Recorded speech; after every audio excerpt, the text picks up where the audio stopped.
টমেটোর রোগের মধ্যে সবচেয়ে বেশি হয় ছত্রাকজনিত রোগ।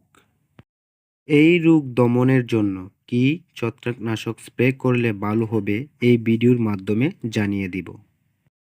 ম্যানক্রোজেব ছত্রাকনাশক স্প্রে করতে হবে আগাম ধসা, নাভি ধসা, ফল পচা রোগ ভালো করতে।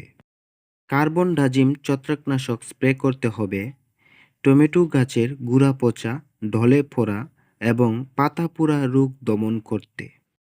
রিডোমিল গোল্ড ছত্রাকনাশক স্প্রে করতে হবে ধসা এবং পচা রোগ দমন করতে। আর আমরা জানি ছত্রাকজনিত রোগ দেখা দেয় মেঘাচ্ছন্ন এবং স্যাঁতসেঁতে আবহাওয়া বিরাজ করলে।